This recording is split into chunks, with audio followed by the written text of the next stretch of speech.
Welcome back for another interview, everyone. After the last month and a half of Flat Earth interviews, I figured it's time for a little bit of a palate cleanser. Especially after the last interview of 3 hours with Anthony Riley. So this time, I'm sitting down with the man himself, Reds Rhetoric. Reds talks about his history, upbringing, how he's filmed all those amazing rocket launches, and he confesses to one of the most heinous Flat Earth crimes ever. So stick around. Thank you, everybody, for coming back. After last week's interview with Anthony Riley, I figured that it's time for a little bit of a palate cleanser to get past the flat earth stupidity. So today, I have gracing the internet with me, Reds Rhetoric. Thank you very much for giving me your time. Thank you very much for having such low standards. I appreciate it. So, I know everybody in our community knows who you are, so this is kind of my opportunity to get to know you a little bit better so that we can understand you as a person, just the way that I'm trying to do with all the flat earthers, understand not necessarily just your viewpoints, but who you are as a person. So if you would, just tell me who you are, like where'd you grow up?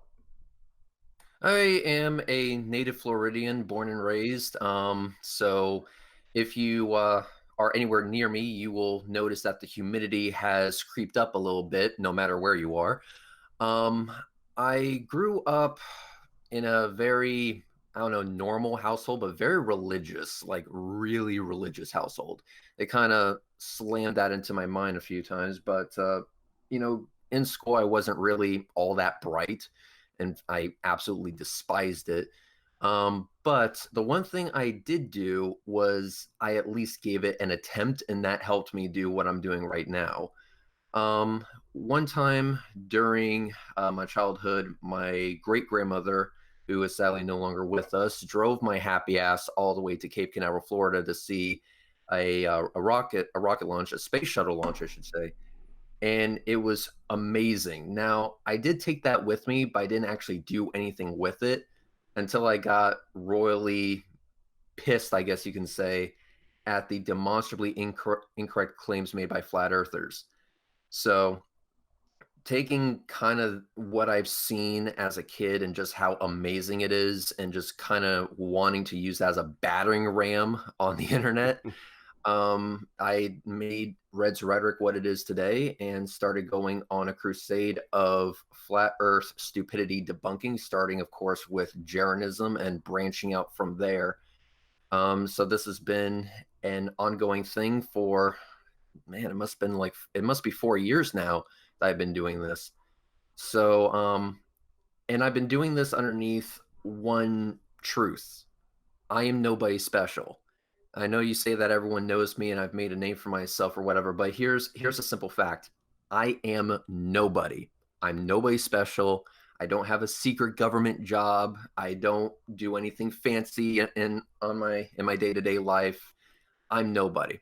I don't even consider myself all that bright.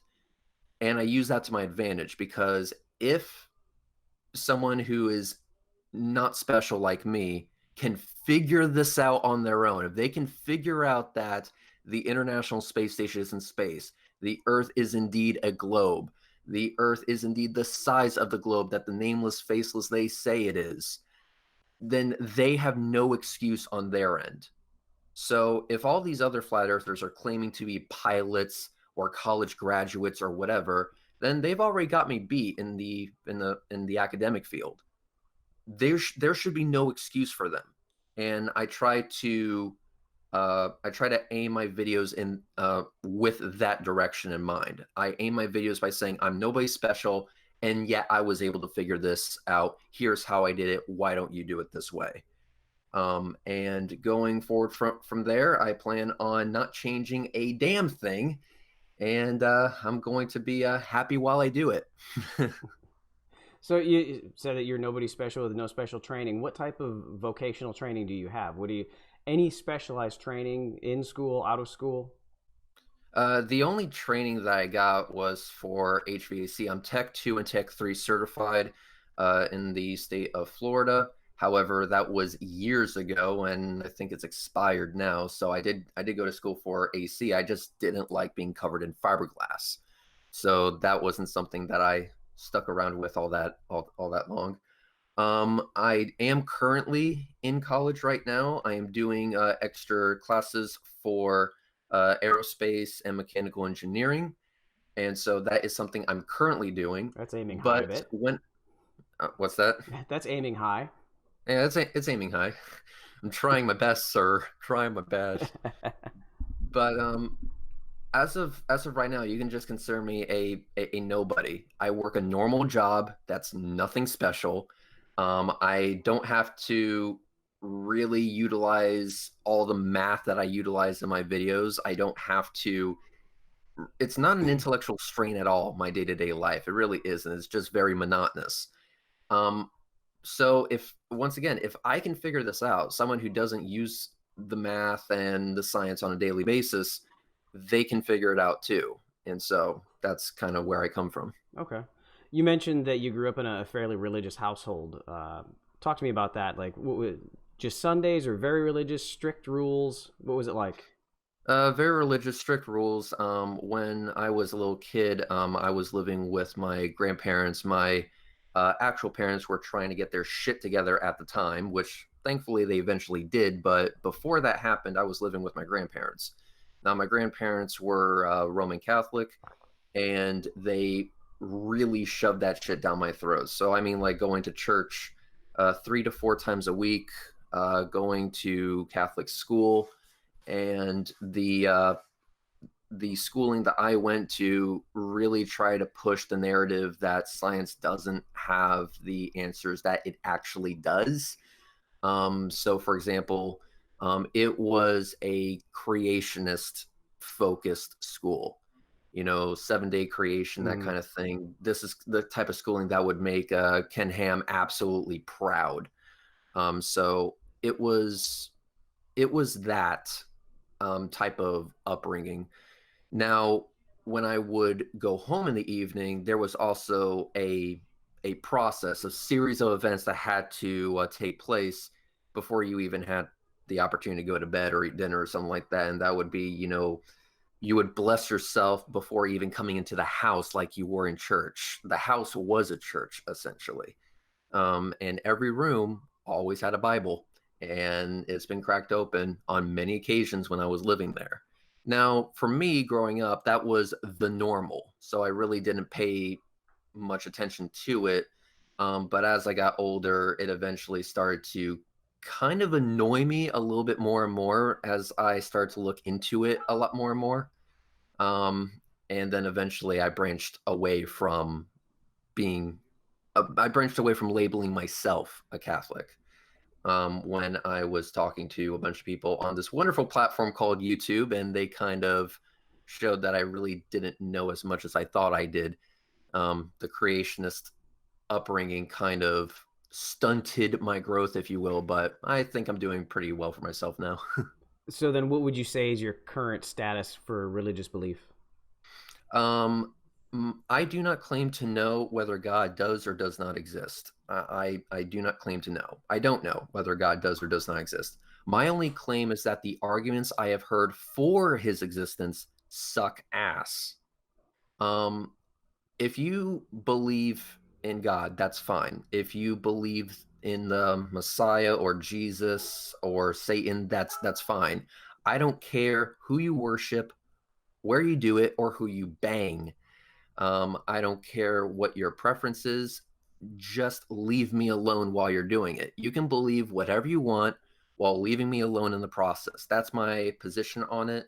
I do not make a claim on whether or not God does or does not exist. All I'm saying is that all the arguments I've heard so far leave a lot to be desired. Okay.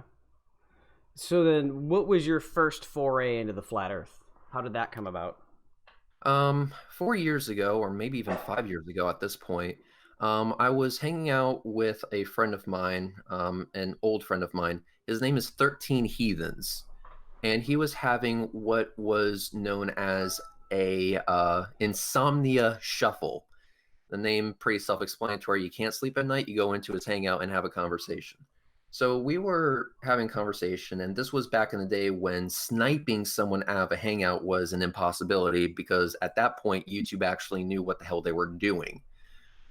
But we had a new guy come into the hangout after he asked for the link, so we gave it to him. Didn't know what he was about. But he apparently had something on his mind, and this was a user by name of JC Canby.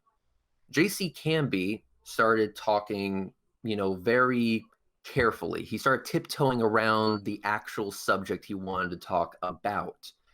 And he eventually brought up space, and I go, oh, well, I'm slightly interested in space. Yeah, I like this. I like the science. I like rockets. I didn't know as much as I do now about them, but I knew a little bit about them. And he started talking a bunch of smack about them, and a bunch of smack about the space shuttle program, and going back to my childhood memory of the space shuttle that I saw, I was a little bit taken aback by that, just a little bit offended. And I was like, you do know that's a lot of fucking work, and you're talking some mad shit about them, dude. And then he said something that like prompted a question in my head, and this is where it all started. I said, wait a minute, are you wait, do do you think the earth is flat? And he paused and he said, well, yes, I do. And I go, oh my god, you're a fucking moron.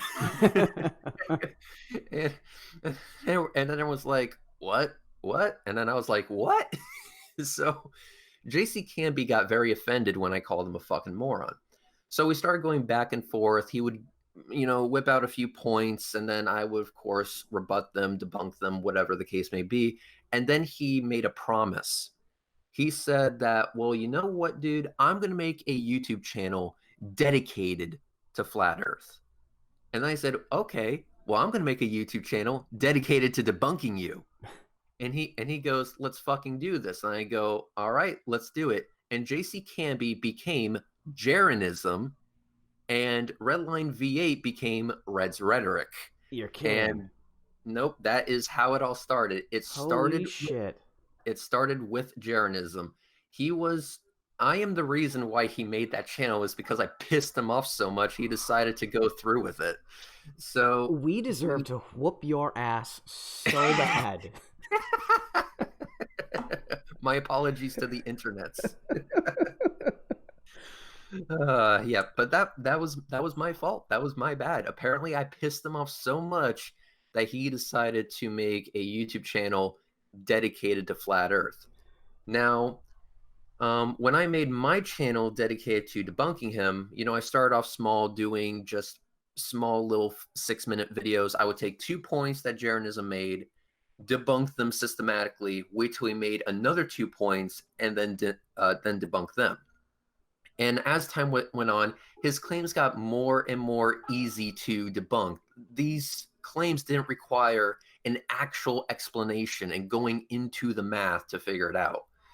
And I honestly quite enjoyed it, because the flat earther forced me to utilize skills that I thought I would never have to use in school.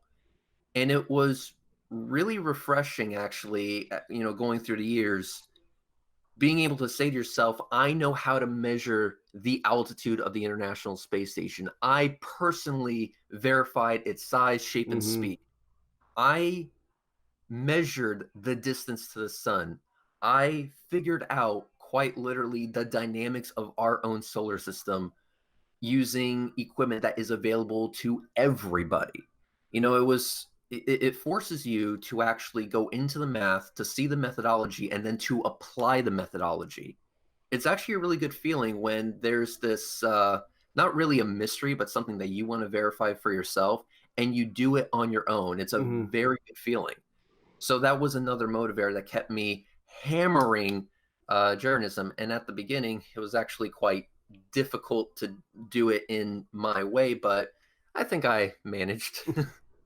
Yeah, I agree that over the last couple of years, his claims have gotten so outlandish that first you have to try and grasp what he's saying and determine if he's really being honest before you can debunk it, because it's just ridiculous. Yeah. The type of claims that I would want to debunk would be like his claim made in my video, Jeranism Flat Wrong Part 4, where he said, okay, The Apollo program took 3 days to get to the moon. My question is why? If the Earth was really traveling 66,000 miles an hour around the sun, then that must mean the moon must also be doing that speed. So why don't your silly spaceships just get into space and then wait for the moon to come to you? Flying to the moon took 3 days, but if you get out into space and wait, it would only take you 4 hours. Apparently, inertia isn't a thing in space, but that was a good, dare I say good, that was a good claim to make because it allowed me to explain, Yeah. all the physics involved and also go into detail about how the Apollo program actually did it and why it's the only reasonable way to do it. Yeah. Because Yeah, I was absolutely. Something also, like that is just, it's so easy to, you can wrap your head around it and then you can dig into it and fully understand it. It's not just a yes. wild claim. Exactly. This is one of those things where you can dive into it where you not only come out the other side of the video understanding that Jeranism is an absolute moron, but you come out with an understanding of just a little bit of how orbital mechanics actually works, Hmm. what and how inertia plays a part of that. And what I said was that if you start from a moving object like a planet, you're moving at the same speed as that object. So if you wish to just get out in space and then wait, you need to apply the brakes somehow. You need to add work into it. Hmm. So I then said, okay, well, let's see what's happening. What's the fastest thing that we've launched? Well, the New Horizons spacecraft launched in 2006 on the Atlas 5551. So let's go down the list. 5 solid rocket boosters, an RD-180 engine, an upper stage Centaur engine, and an extra solid rocket booster on top of that on a craft that only weighed 1,000 pounds. And even then, they didn't even reach half the speed that Jeranism wanted NASA to achieve. What was And it? Was it 13 hours? it was, I think, 9 hours Okay. past the moon. So you're asking NASA to do some pretty outlandish things, like, for example, launch straight at the moon, which rockets don't launch straight up when going into space. That's not how And orbital you're dynamics also work. you're also asking them to land on the moon by heading towards it at 66,000 miles an hour and then slowing down to a survivable speed once you get there, which requires even more fuel. And so, what you're asking us to do is turn flat earther ignorance into rocket fuel because we need an infinite amount of it. So, but those are the claims that I liked to go into. And those were the claims I would love to kind of design my script around. But unfortunately, journalism has gotten so easy to debunk that we had to kind of change the format going forward with journalism because now these claims don't need explanations. They just require 1 or 2 sentences and there you go, debunked. Oh, here's an image, debunked. I don't need to go into super in-depth detail anymore like I did previously. Jeranism has already gotten through all of those claims and has refused to make them again. Gee, I wonder why. So moving forward, we've just been doing stuff like the Jeranism fuckery counter challenge, where we count how many times he gets something wrong. By the way, the last 2 videos, it was 105, and then the last one after that, I think, was 107 claims made wrong, and a thorough debunking of his videos there. And also the cherry on top, the goal of all this was a structured, moderated debate with Jeranism back when non sequitur Hmm. wasn't a total dumpster fire. And even other flat earthers, were disappointed with Jeranism's performance. Other flat earthers who I've never heard of before came out of the woodwork and was like, Jeranism, you made us all look bad. And I was like, that was the ultimate goal. Yeah. So I was very happy with that. But yeah, that was my history with Jeranism and making scripts and stuff like that. There was a lot of nights where I would just be doing math, typing stuff out, and then having to type it out again because I have to type my scripts twice, which sucks. Why is that? Well, I have a way of doing it. So what I do is I go through the video and I type out the script complete, and then Hmm. the script is done. I can make a video on that. But then I have to go back, so I have to add "you fucking idiot" here, "you little dumb shit" here, "wow, you're fucking stupid" here. Let me explain this how this works. "You penguin shit eating ass belonker." So I have to add the profanity back into it. So I like to make sure that my videos are 50 to 55% just pure profanity and toilet humor. So, But you've got to make sure you get the science in there first. yeah, I have to get the science in there first. I have to make sure that it's like I'm writing a paper for school or whatever. You know, I can turn it in and get a straight A and let that be that. But then I have to add the cussing onto it, because I don't think science in cussing. I don't do that. But what I can do is I can go back and edit it after the fact. So that's what I do. So I literally type my shit twice, add the cussing, the profanity in there. You will see some videos where I don't go that far and I just kind of leave it alone. Like for example, the video I made towards I forget, it's like not globe busters, but I think like globe debunkers or some stuff like that, or globe questioners. Anyway, he made a claim about the space shuttle and he was demonstrably wrong on it. Video on my channel.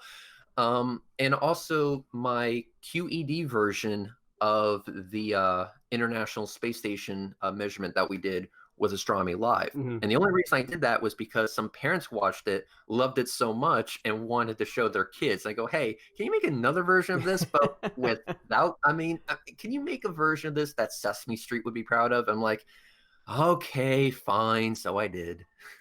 Can't just add in beeps? That's not good enough? I mean, I would add in beeps, but that's just more editing, and I quite frankly am lazy. So you don't feel the need to debunk Jaren on his belief that SpaceX's rockets are filled with helium? I will go ahead and debunk any claim that he wants. It's perfectly fine with me. The thing is that Jarenism has gotten so boring. I've dealt with this guy over and over and over again, and it's just, yes, he is the gift that keeps on giving, but the gifts he's giving now are quite stale, bland, not really practical. You know, at the beginning, he was giving me a brand new Lamborghini every single day. Now now he's showing up with a fucking Yugo, and I'm like, what am I supposed to do with this? It doesn't even have wheels on it. You literally dragged this to my house. There's a rat's nest in it. So, I mean, if Jarenism makes a claim that is the special kind of stupid that we know that he likes to squeeze out every now and then yes, I will go ahead and put forth the effort and debunk his nonsense. That's not an issue. But now the topic has been switching more to like Flatzoid FE, a unknown guy who is that guy unknown now because I'm giving him attention, or you mean the frame deleter? Yeah, the frame deleter, exactly. Ranty Flat Earth taking my video and saying pretty much the exact same thing and getting it wrong in the exact same way. And just general flat earthers, not really naming anyone, but just taking the general claims and debunking them outright. As of right now, there is a general claim out there that we don't know the distance to the sun.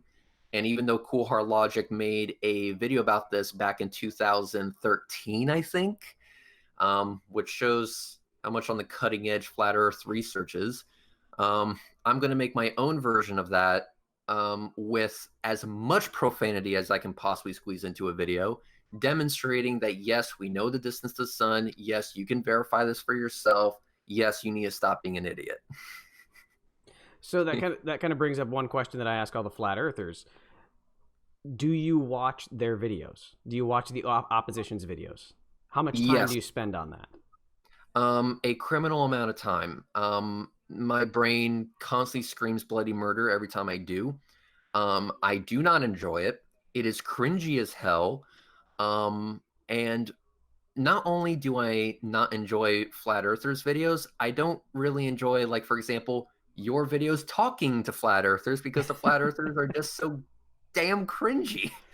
You know, it's I have like this thing I do when I hear stupid. I literally like just start contorting and like, oh god, it's like seeing someone perform, you know, surgery, and you see the intestines and all the guts and gruesome stuff, and you're not trained to be able to handle this, and you're just about ready to blow chunks, and you're just woozy, and you start moving, and It's like that. But yes, even though I suffer, absolutely suffer, I do watch the opposition's video. If I see something that is worth debunking, then I go ahead and make a video on it. Okay. How did you get started in rocketry observation? Well, what happened was that it was a challenge made by Jeranism. And Jeranism was making a bunch of claims about rockets. And of course, the whole balloon thing is just, icing on the cake to all the claims that he used to make. But what he said was that these rocket launches were CGI. These rocket launches were not real. And that it was basically verified. Of course it's CGI. I mean, look at their footage of it. And I go, okay, then here's what I'm going to do. I'm going to go to Cape Canaveral and I'm going to film it myself. Are you going to say that my cameras are CGI? Are you going to say that NASA is actively, with satellites, by the way, how the hell did they get up there in the first place, tapping into my camera and putting in CGI in real time?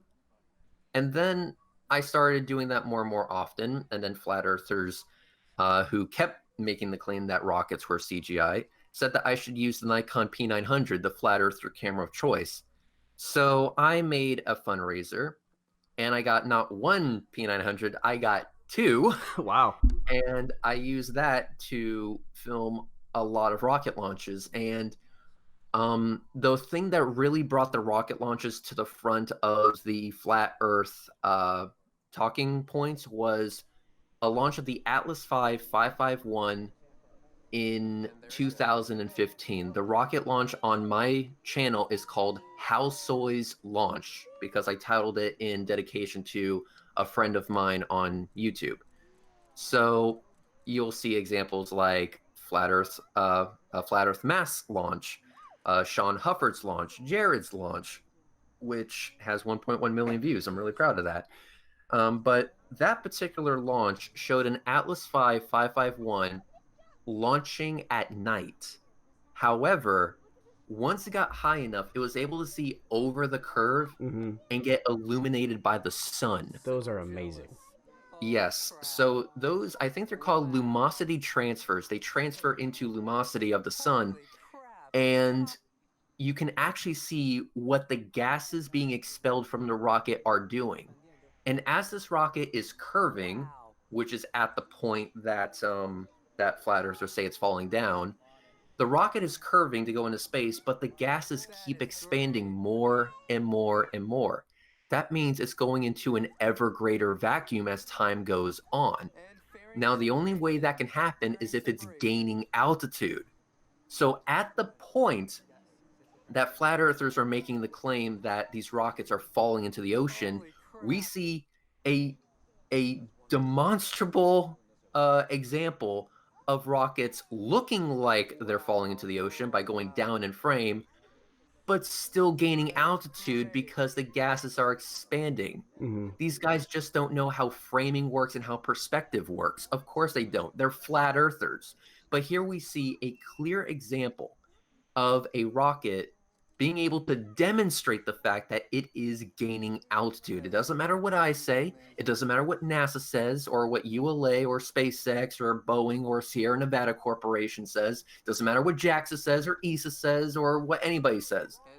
This rocket is gaining altitude. These gases are expanding. So you can claim the rocket is falling down, but the video actively debunks you before you even made the claim. Not only that, but this demonstrates something else that really pissed off the flat earthers. It demonstrates that our atmosphere is existing next to a vacuum. Now, it doesn't matter if you think we can't explain why, but our claim that an atmosphere is existing next to a vacuum is demonstrable fact by that rocket launch because it shows the gases starting off in atmospheric pressure. And then you see the atmospheric pressure get less and less till the gases expand so wide you can't see the gases anymore.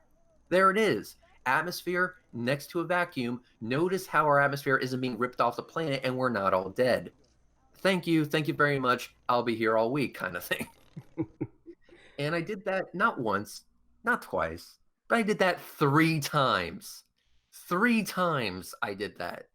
So I guess at this point I need to thank Jeranism for making the original claim that rockets were CGI, because if it wasn't for him lighting some serious fire under my ass and just inspiring me to go out there, I wouldn't have gotten this evidence against the flat Earth.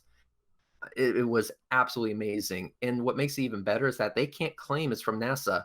I filmed it myself. Well, were you there? Absolutely. Here's my video. Take a look.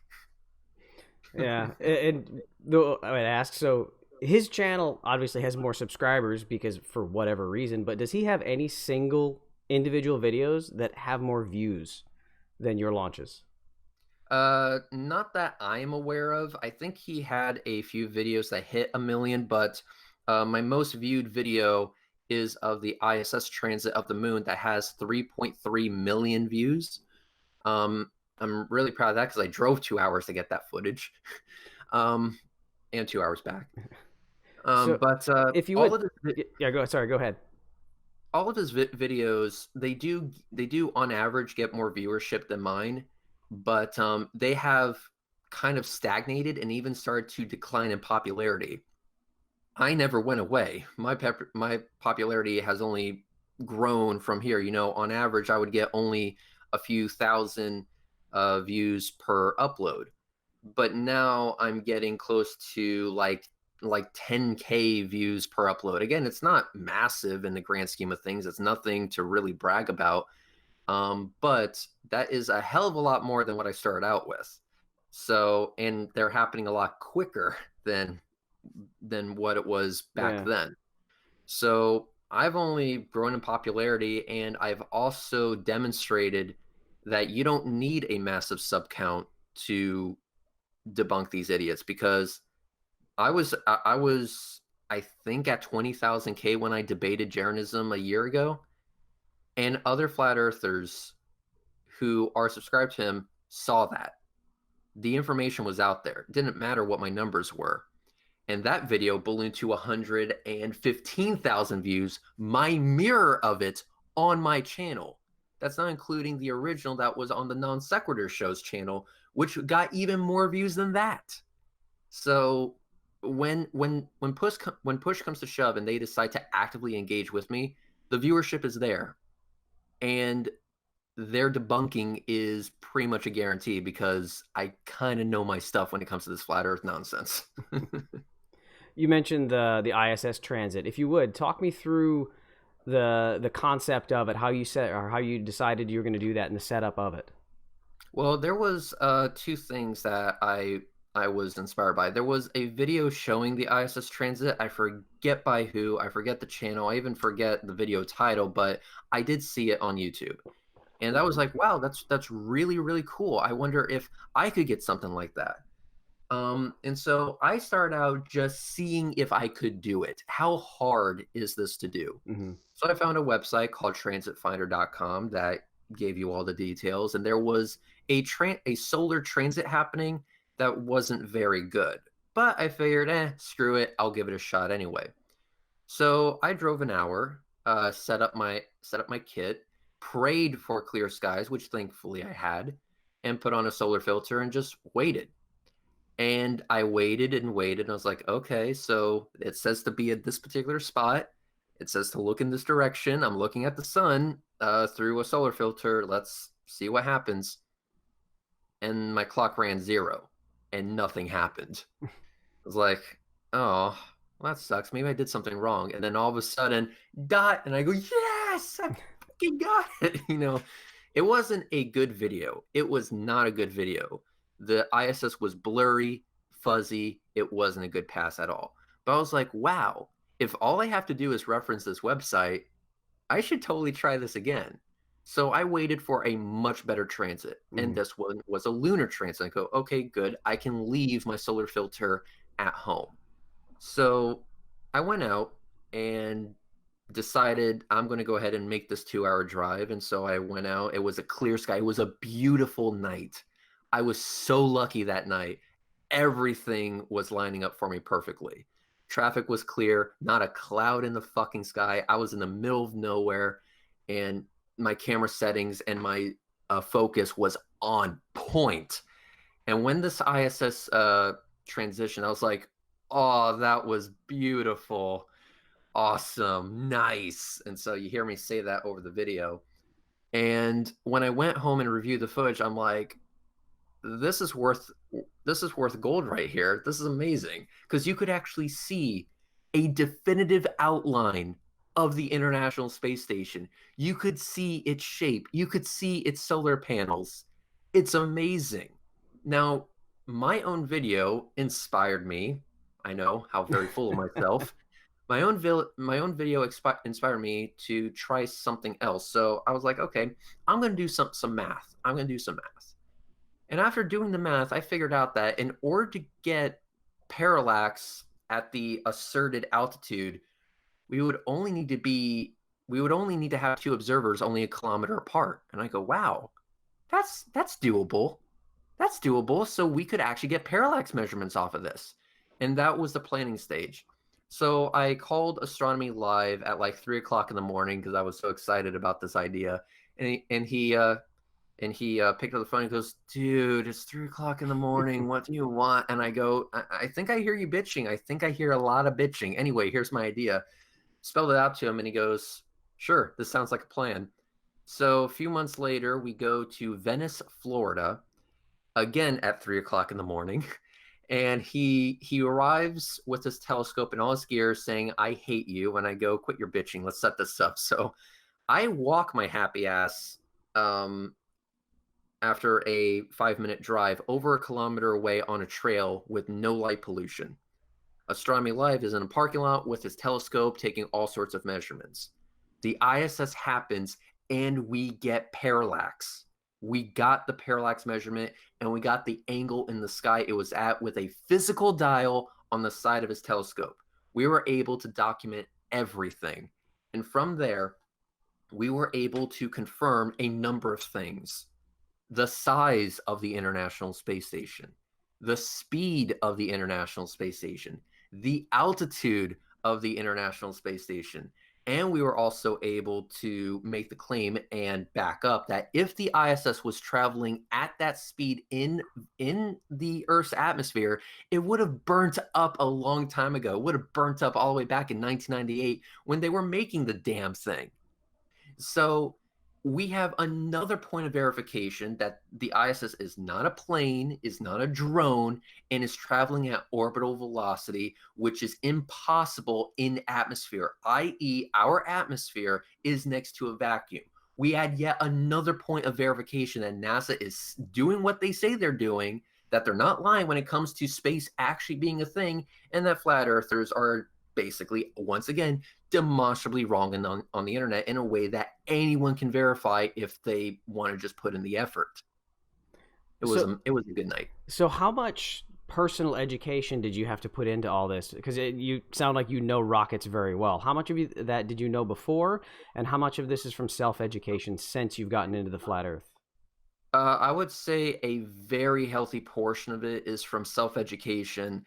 Winging into flat Earth, because like I said, I only had a very basic understanding of how rockets worked. I didn't know about, how rocket engines, worked, like the internal plumbing. Like I didn't know turbo pumps or the different fuel mixtures that are used in rockets. I didn't know about the different types of rockets that are out there, the companies associated with them. Like I said, before talking to Jeranism, it really wasn't that big of a concern. I thought it was cool, but I didn't get super into it like I am right now. But I did understand the basics. What are the basics? That every action has an equal and opposite reaction. That rockets do work in a vacuum because a vacuum does not negate Newton's laws. And I also knew exactly where they were. I knew why they curved when going into space, and I knew how an orbit works. And I know of a very basic way to explain it as well. So I knew the basics. Now, when it comes to like calculating orbits, figuring out their orbits and stuff like that, I leave that to Astronomy Live, but Astronomy Live has been very helpful because he has educated me on how he does it, his methodology. And so when it comes to the math and all of these parameters going into making a video and a script that needs to be accurate, that was from self-education. For example, the video I made, Jaren is some Flat Wrong Part 4, about the Apollo launch and how they did it, required a lot of research behind it. I needed to make sure that I was accurate on it. And the only thing that people found issue with the video was just the incredible amount of cursing. But my channel isn't kid friendly, and I don't try to hide that. I don't try to hide that. So yes, okay. So the only thing that you have a problem with is the cussing. But what about the information? Oh yeah, the information was spot on. Great, we're good. Let's do it. So because I don't like to just say it, I like to show it. So I showed the math on the screen. I show what NASA had to figure out in order to get where they wanted to go. And I show what actually happened by referencing the history of the Apollo program in context of why they had to do it that way in the first place, and that doing it in Jeranism's hypothetical clusterfuck would be an end to the mission before the rocket even got off the ground.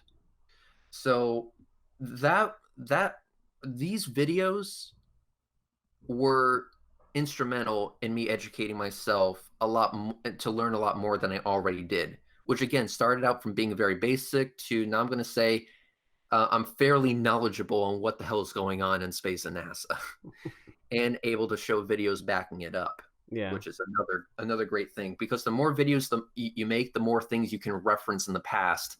So Flat Earther can make a claim and be like, oh, I've already debunked this.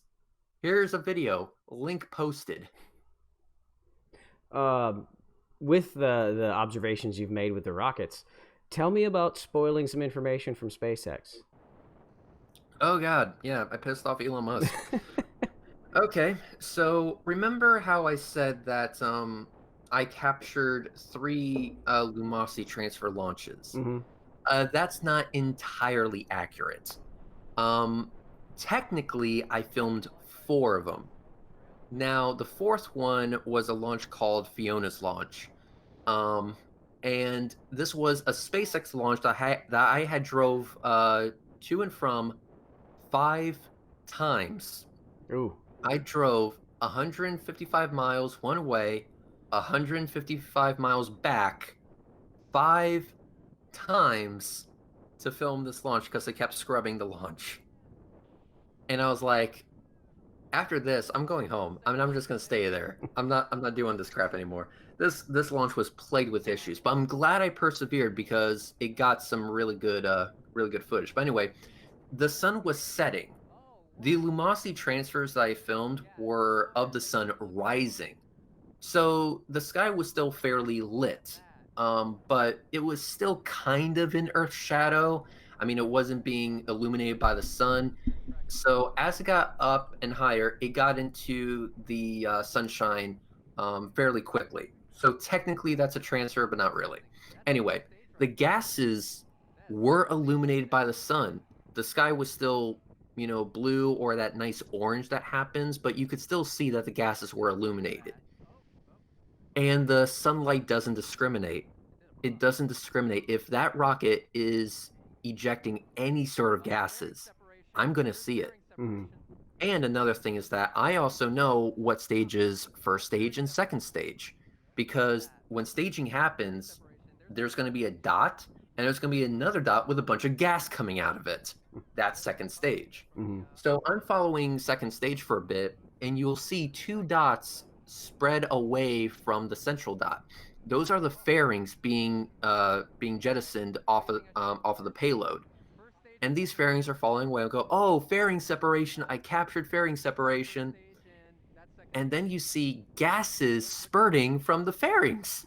And I was like, what the hell is that? At first I thought it was a camera artifact, because you got to understand, I'm looking at a really tiny screen mm-hmm. on the P900, a really tiny screen, compared to what I have now, which is an entire external monitor.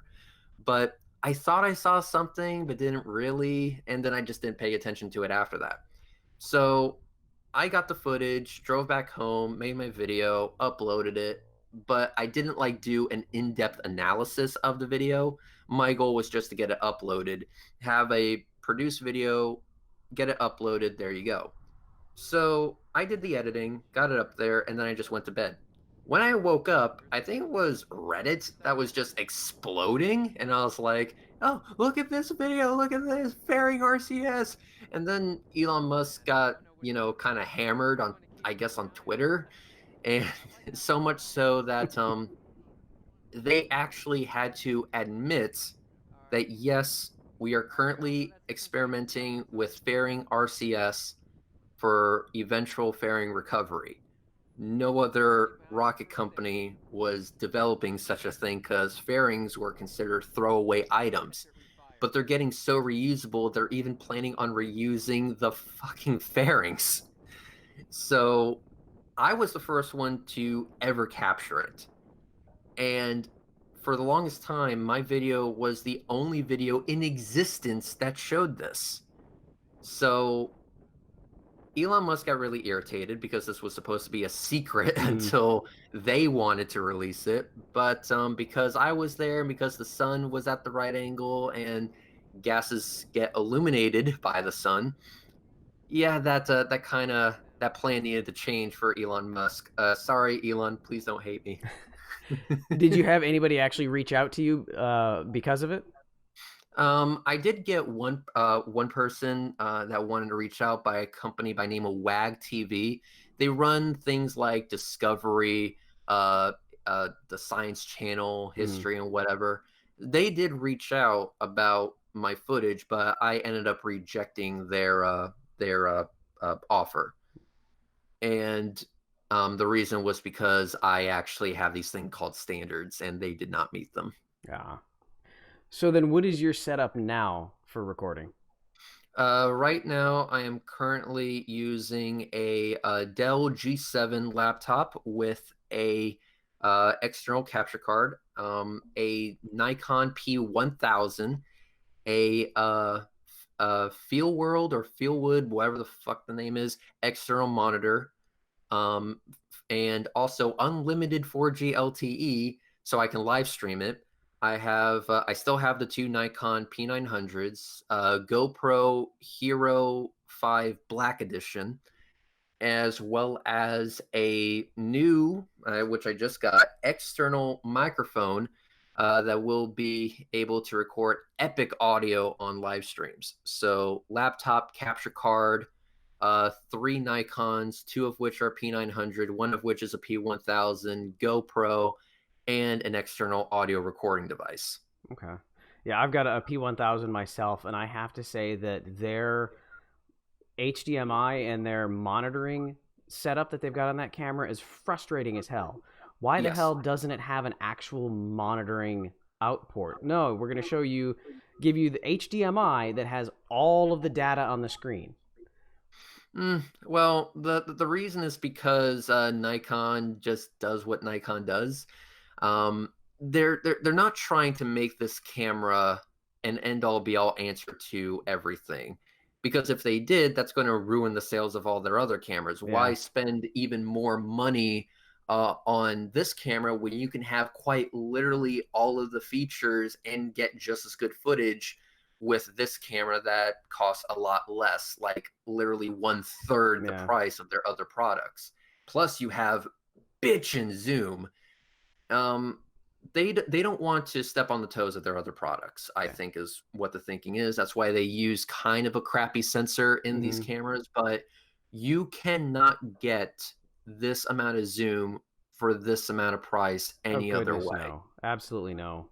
So, and not only that, but even though you need, their weird micro HDMI cable, which I got from Amazon, so it wasn't really that big of a deal.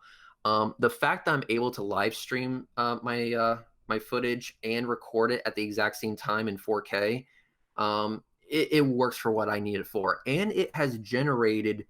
I haven't checked yet, but the last I checked, that one camera, the one P1000 I have, has generated about 75 gallons of flat earth tears. I think we're at 80. I think we're at 80 gallons now. But where do you keep them? I keep it in the back. I keep it in the little cellar. I like to let it ferment for a bit, and then I use it in my coffee. Yeah, I've done 2 ISS transits as well, solar. I haven't done a lunar yet, and I did them both with telescope and a Nikon D800 attached to the back of the telescope. I haven't done it with the P1000. The frustrating part for me is I have a Mac, so nothing incorporates with Mac. So the capture card I got just didn't work. So there's virtually no way for me to easily stream anything from the P1000 through my Mac onto a live stream. Mac just said, no, we can't do that. Sorry. Well, just keep this in mind. Tim Cook is a flat earther. In fact, everyone who works at Apple is a flat earther. So I think what you should do is you should destroy your Mac on principle and go and get yourself a Windows machine. Yeah, I'll think about that. That's true. That's true. By the way, the opinions expressed on this channel do not necessarily reflect that of being okay. So sticking with rocket launches for one more question, Russian vids. Oh God. How many times are you going to invite him to a rocket launch? Not just invite him. Okay, that's a bit misleading. We did not just invite him. We invited to pay his way completely free of charge. I offered to pick him up from the airport, and then after he has shown a rocket doing what NASA says it is doing, we were going to buy him a lap dance after the fact. We offered quite literally everything, and it's like, oh, you're picking me up from the airport? Absolutely. I'm gonna show up on a Kawasaki, and you're gonna ride bitch. Yes, and he goes, oh no, I'm not doing that. Oh no, you just gotta hug me and nestle me, just nice and tight. Don't fall off now. Just get really close. You see this warmth right here? Yeah, just nestle it right there. I'm trying to make it cringy as hell for him, but hey, if it's on my dime, you're doing things my way. And he has yet to come. He has yet to come, even though he had multiple opportunities. And here's the thing. These weren't opportunities that were within the next 2 days. These were quite literally weeks in advance. Like, listen, there is a launch happening on this day. And don't worry if it's scrubbed. Remember, we're paying for your stay. You're not out anything. So if you need more days at the hotel or the Airbnb or whatever, we will pay for it. That's not going to be an issue. So he quite literally had no excuse not to show up to these rocket launches. He didn't show up to the Falcon Heavy, the first or the second one that launched, the one that I got 1.1 million views on. He didn't show up to the second Falcon Heavy, which was a night launch, which had the clearest quad sonic booms I have ever heard in my life. It's amazing. I didn't know balloons filled with helium could make quad sonic booms, but what do I know, apparently. And he also didn't show up to the offshore barge landing that we were able to film, where the booster came back down and part of it went behind the horizon. So not only did we demonstrate that the rockets are actually landing, that barge landings are possible, that rockets actually do the things that they are doing, but we were also able to demonstrate the curvature of the Earth. He didn't show up for that one as well. And he had his pick of the crop. Did you want to follow Astronomy Live with his telescope and auto tracking capabilities? Or did you want to follow me and SciStrike, who have all the Nikons, the flat Earth, the camera choice, and see that what we're doing on our end is legit? We invited him. He had that opportunity. Or he could have followed Sean, whose drone didn't do what he wanted it to do. Yeah, well, Sean was with Astronomy Live, so that would have been 2 birds with 1 stone. So, like, listen, we're actually showing up on location. We're actually filming these things that are actually happening.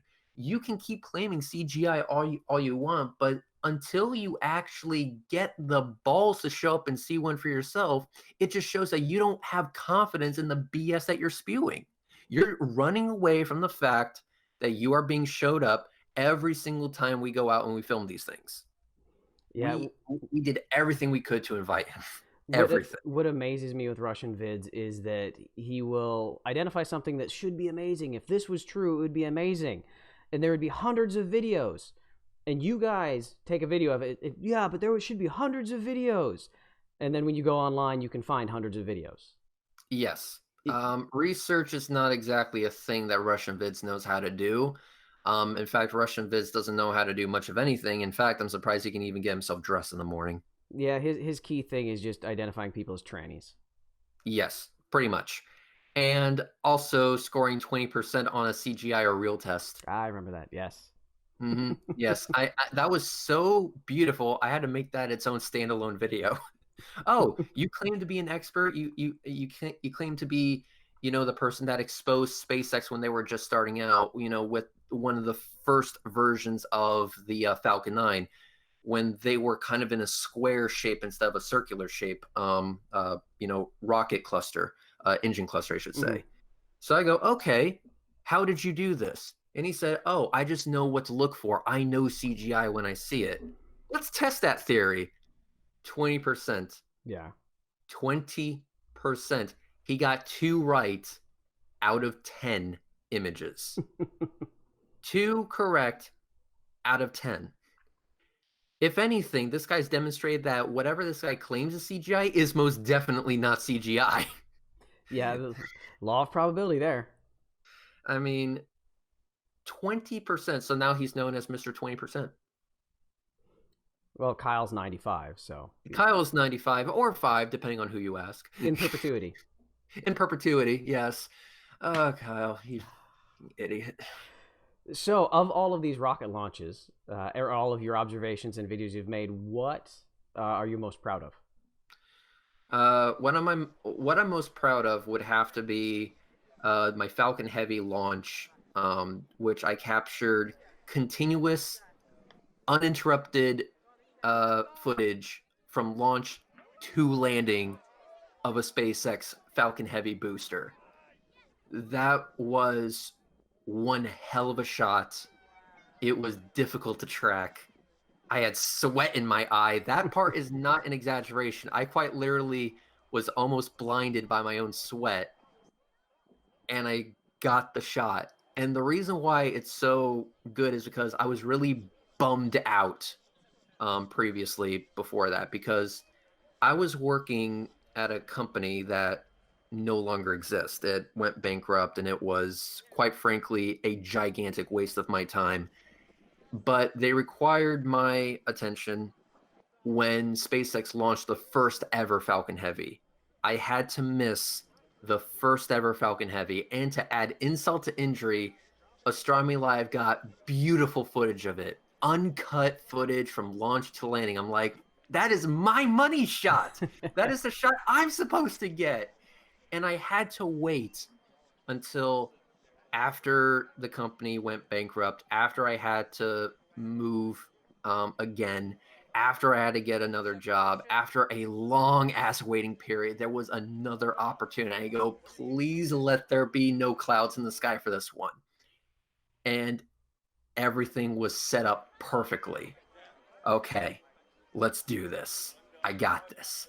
So I'm there with my Nikon, ready to go, looking at this tiny ass screen, and I'm like, okay, whatever you do, don't mess this up. Sweat and bullets, heart about ready to pound out of my chest. I'm going to track this motherfucker. I'm not going to let it go. So the rocket goes, and now it's game day. Let's do this. Start tracking. Okay, it's getting harder to see. I'm looking at a white dot against a light blue background. It's getting really difficult.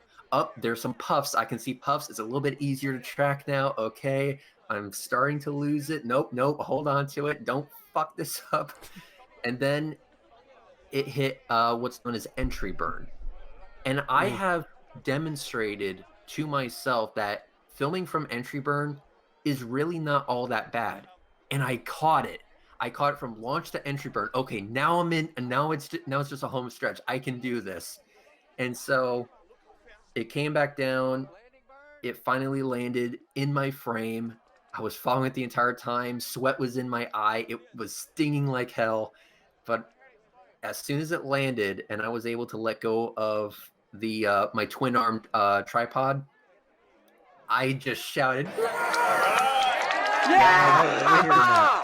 Yeah, I was like, yeah! And then after that, you heard the sonic booms. And I was Boom. like, dude, all the way, captured it all the way. Yes, finally. And then this part's not filmed, not shown, but I actually screamed at the top of my lungs, yes, you Russian bits. That was great. Oh, why didn't you get that? Because that was one of the videos that I actually wanted people to be able to share without any profanity. So it was maybe one day I'll upload a version of that video that shows that. But yeah, I was like, yeah, you Russian bits. And I just screamed that at the top of my lungs. It was great. That was the money shot. That was the shot I had been trying to get for a while, because the claims that have been made against SpaceX and their landing is that that is not the same rocket that that actually lifted off. That is a rocket that had been dropped from a plane that's just massive enough, as if such a thing even exists, to do drop the a landing 10-story stick. Yeah, exactly. That's a dummy rocket that is separate from the one that actually lifted off, and they're doing that to fool you. And they could make that claim because I never got continuous uninterrupted footage of that. Astronomy Live did, but I couldn't claim to have filmed it myself. And I wanted to be able to make that claim without being full of crap about it. So that's why this launch was so important to me. And this is why that footage I am the most proud of. And I'm also very proud of the fact that I got 1.1 million views. 1.1 million people clicked onto this thing, viewed it, and absolutely loved it. I loved it. Everyone loved it. That was that to this day is my most favorite video that I've ever made. ISS transits are great. Measuring the altitude to the ISS transit is absolutely amazing. The debate I had with Jeranism, just making him my bitch, that was enjoyable. But that one video of the SpaceX Falcon Heavy launch to landing uninterrupted, my all-time favorite, and in my opinion, my greatest achievement on this site that we call YouTube. So, how do you actually track? I have actually, funny you should ask that, because right next to me is the tripods that I use. So it is a twin handle tripod, and what I'm going to do is I'm going to send you a link later on so you can put it in the video description of the tripod that I actually use. So it's a Davis and Sanford tripod, fluid head, FM 18 squared, or a little 2 at the top, fluid head. The full name is the Davis and Sanford Pro Vista 18 fluid head tripod, FM 18 squared fluid head. This has been this is the twin handle tripod that I use to track all of my rockets, or all the rocket launch footage. So for this tripod to work, it had to have 2 handles, because I wanted to make sure I have a death grip on this damn thing. And 2 hands are better than 1 when it comes to things like this. So this tripod is good for that reason. And the fluid head is absolutely amazing. The only thing I would say about it is that it's not quite heavy enough. If you have the fluid head to a specific tension, it will start moving the tripod. So what I usually do is I add weight to the bottom of the tripod. I hook like sandbags. Well, they're not really sandbags.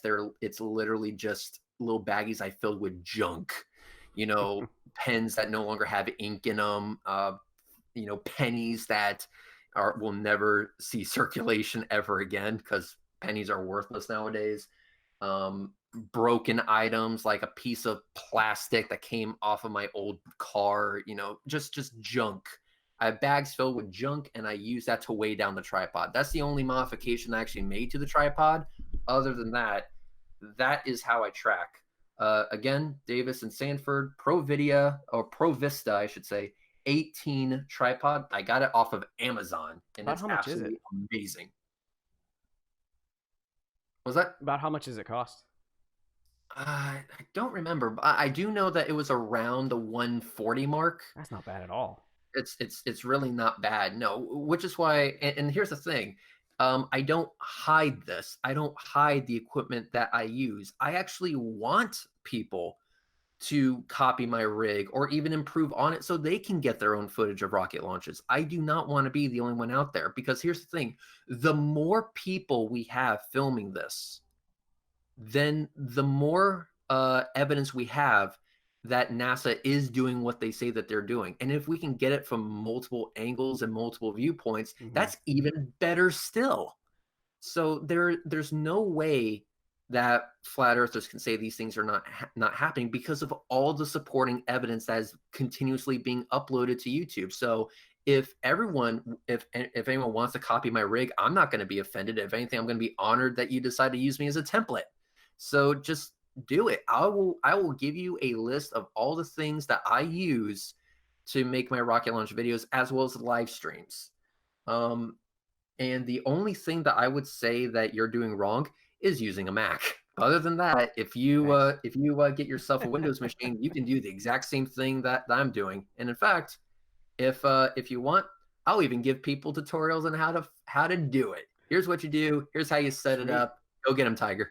Yeah, my dream capture would be, as soon as SpaceX finally goes crew capsule, to capture a transit as the crew capsule is approaching the ISS. Yes. Astronomy Live has mentioned a desire of making that a thing one of these days, and I plan on joining him on that.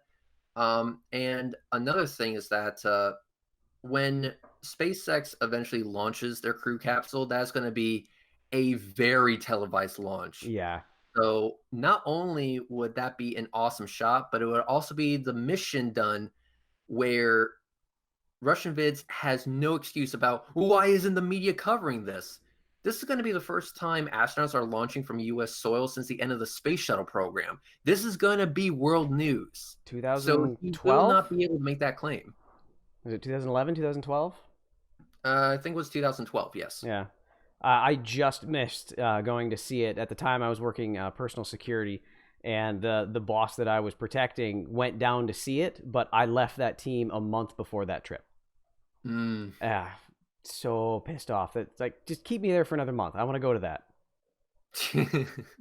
Yeah, and it didn't come back. We didn't actually launch a crew rated vehicle until 2014 for EFT-1, which was the Orion spacecraft test launch on top of the Delta IV Heavy rocket.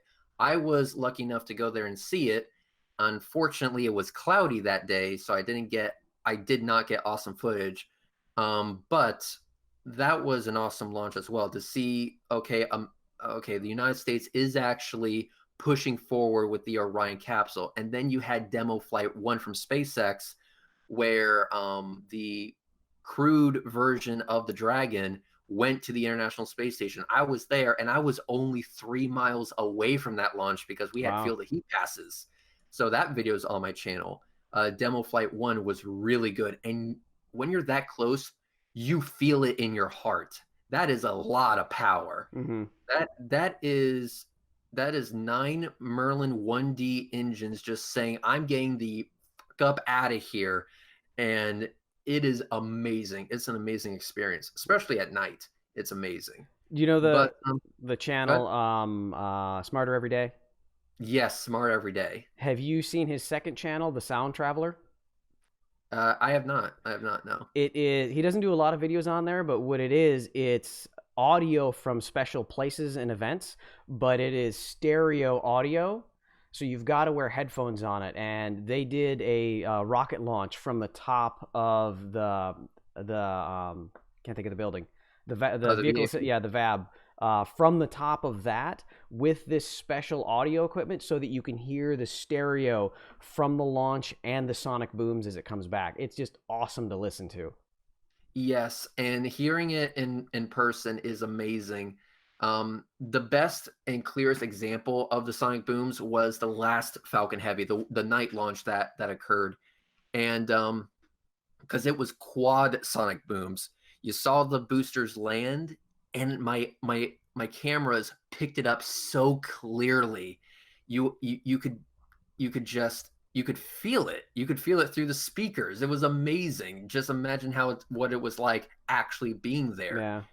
You feel it in your heart. That's not a joke. So for anyone who is making a bucket list, make sure that is on your bucket list, because that is an experience.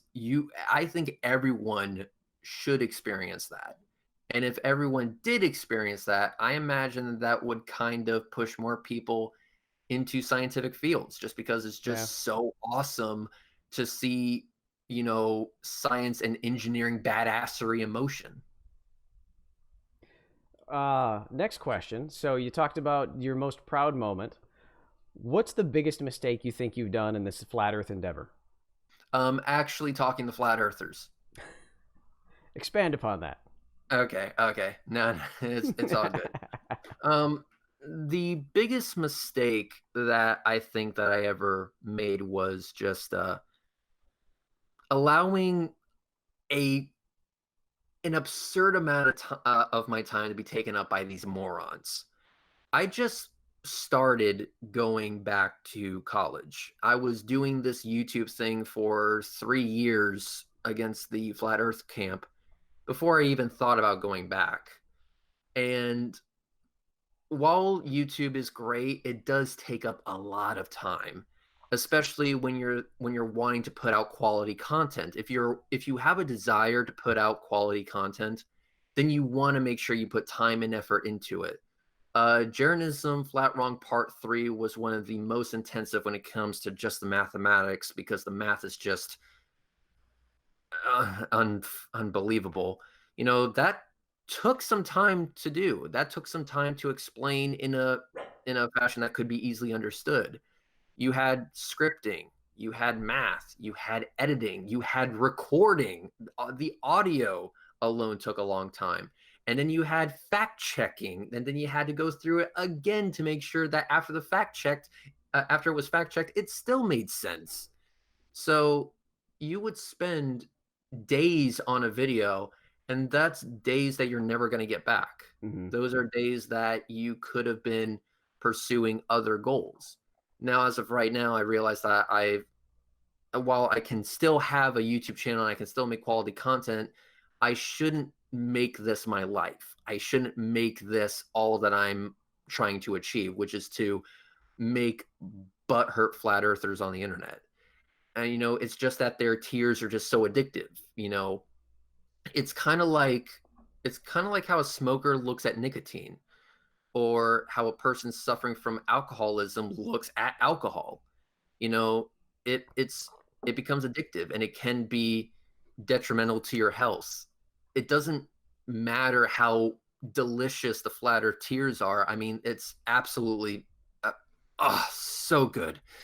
You could have the finest wine, the best scotch, whatever. It has nothing on flat earth tears. It's just, God, so good. So good. Okay, I'm sorry. I'm getting back on track now. Back on track. Okay. It's just that flat earth tears are just so delicious. But you spend so much time on this, you kind of forget that you can do other stuff. Yeah. You can actually, use this motivation that you got to actually pursue the things that you're filming. Why film rockets when you can work in aerospace? Sierra Nevada, Rocket Lab, Boeing, ULA, all these companies are always seeking talented people who have a passion for this stuff and who know what the hell they're doing and who want to contribute. I'm one of those people. I would like to one day work at an aerospace company. Don't care which one it is, SpaceX, Blue Origin, do not care. I just want to contribute. It remains to be seen if I'll actually achieve that goal. But you know what? For now, I'm going to give it a shot. So, what are your current goals then for the education? What specifically are you going into? Right now, I am enrolled in college. I am taking classes, and it is pushing me for credit so I can take something specific for mechanical engineering. Specifically, it's mechanical engineering. Aerospace engineering, not really something that I was advised to really pursue, but it has the same type of credits needed to eventually pursue that. So if something changes down the road, I can quite easily arrive to that fork in the road and make that transition, make that switch. But what I was told by someone who actually works on the SLS program is that you need to go into mechanical engineering, and mechanical engineering will be how you get into NASA. Okay. But hang on one second. Yep.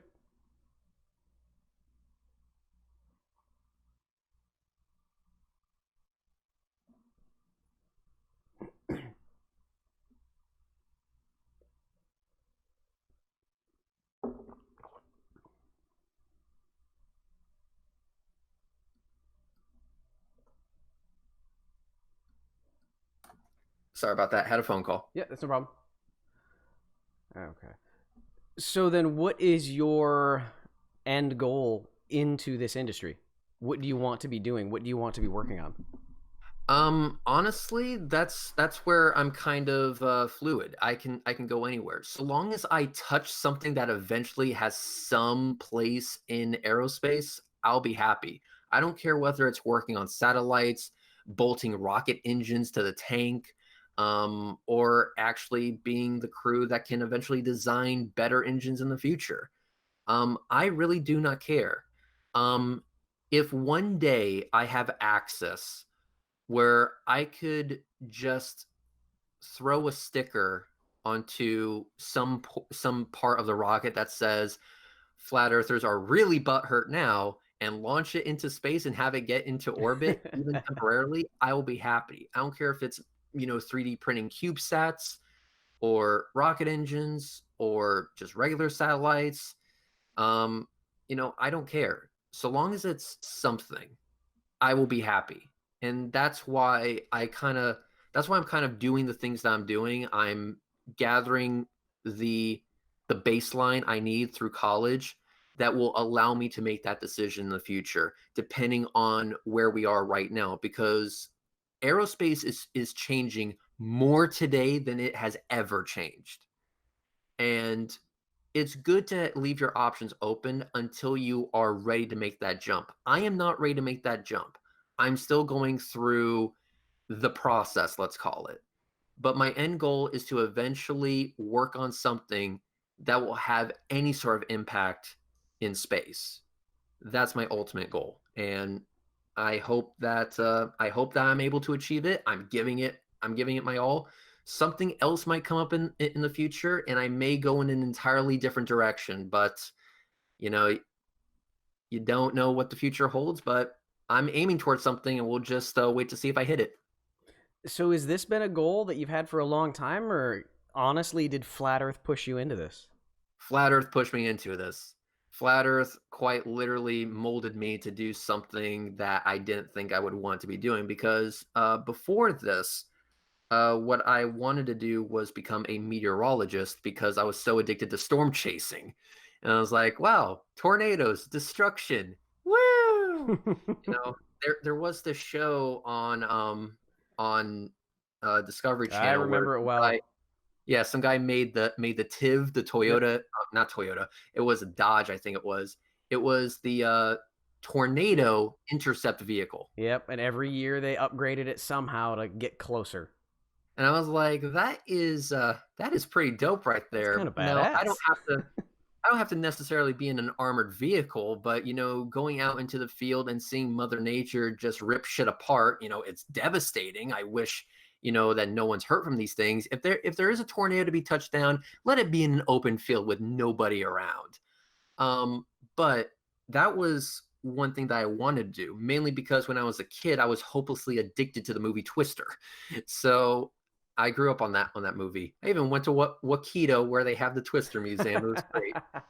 So I saw Dorothy, but that was something that I wanted to go into. Now, eventually, that kind of stagnated, and I just kind of found a job that paid really well, and so I didn't pursue it. And what I did was I worked at a company which kind of treated their employees like dirt. However, the pay was really good. And I can see why the pay was really good. It was because you have to be a certain level of crazy to tolerate the nonsense at that location. I did not like my job, but I stayed there for 5 years and I made bank while doing it. So I figured, well, I guess this is as good as it's going to get. I kind of settled. But now that I'm kind of out of that position, I finally just said, you know what? I can't do this anymore.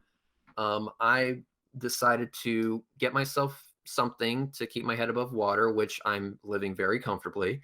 But now I'm in a position where I can actually pursue something.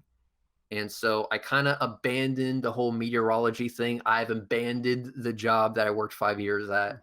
I abandoned all of that. And Flat Earth has basically inspired me to film rockets. And from filming rockets, that inspired me to actually want to work with them in some aspect, whether it's making the payload that goes on top of them or the rockets themselves.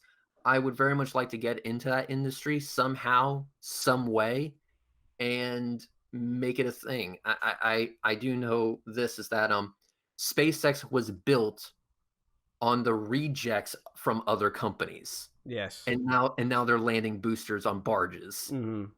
You can tell it's very millennial because they named their drone ship Just Read the Instructions, and of course I still love you. Yes. And I'm like, yep, that's very millennial. Yeah. So you're saying that Jaren has had at least one positive impact on your life? Yeah, Jaren has had one positive impact on my life, and providing me with a bunch of flat earth tears is not the positive. That's basically been an addiction I've been trying to break. But that one claim that he made, what they're doing in Cape Canaveral is CGI. That one claim kind of pushed me to film it and then get inspired from it to do something in that industry. So yes, I will say, as much as I hate to admit it, Jeranism's dumb fuckery has actually had a positive outcome. Not the outcome that he was looking for, because the last thing that they need is more people working in this field, which continuously demonstrate them to be completely full of garbage just by the mere fact that they exist and that they work. Yeah. So, yeah, to answer your question, just point blank, yes, Jeranism has had a positive impact on me. If you also don't count the belly laughs that I've been, forced to endure over the last 4 years of dealing with that absolute moron. Yeah, I got my first taste of Jeranism tears about a month ago, and it was delicious. Yeah, I mean, their tears are just, it's like sweet nectar of the gods. Yeah. He pointed out something that I had wrong in one of my videos, and I was actually wrong.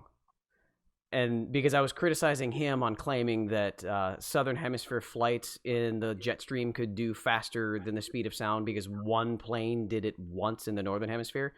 So I ran the math on it to show that, no, actually that plane had to have been doing, I think it was 1,800 miles an hour, not 700. Mm-hmm. And I had the math wrong. I didn't even realize it. Nobody in my video called me out on it. Then I presented it on Ranty, and he showed up in the side chat, and he questioned where I got the land distances from. And he was right. But when I redid the math, the plane had to be going 600 miles an hour faster than I originally claimed. Yes. Thank you very much for giving us even more ammunition against the flat Earth. That's great. That's great. See, usually here's what happens. If we do something wrong, us on the globe side of things do something wrong. One, we actually admit it. Okay, yeah, I messed up here, and I'll go ahead and correct it. But usually the correction is worse for them. It ends up being worse from them in the long run. That I find very funny. Yeah. So you talked about your job. I hear you're a plumber. Tell me about that. Yes. That's a joke. I'm not a plumber. I literally just people keep asking me who I am, what do I do for a living, what makes me such an expert. And so I know that question has no place in discussion, because here's the thing. My arguments have their own merits, and they should be judged on their own merits. It doesn't matter if I am a brain surgeon or if I just make a living kicking puppies for some billionaires. It doesn't matter. My arguments can stand on their own. Who cares who I am? And that's why I often answer the question to anyone who's genuinely asking. I'm a nobody. I am quite literally a nobody. I'm nobody special. I don't consider myself all that smart. I'm just a regular guy that actually did the thing that flat earthers told me to do. Go out and research it for myself. I did. The earth is round. Space is real. Get the fuck over it.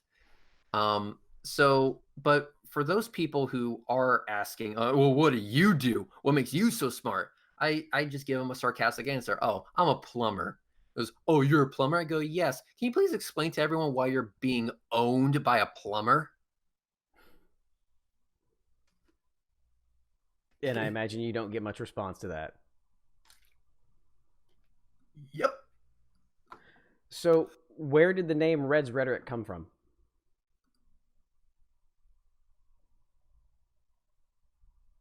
Nope. Are you still there? Something happened. Oh, yeah, I can hear you now.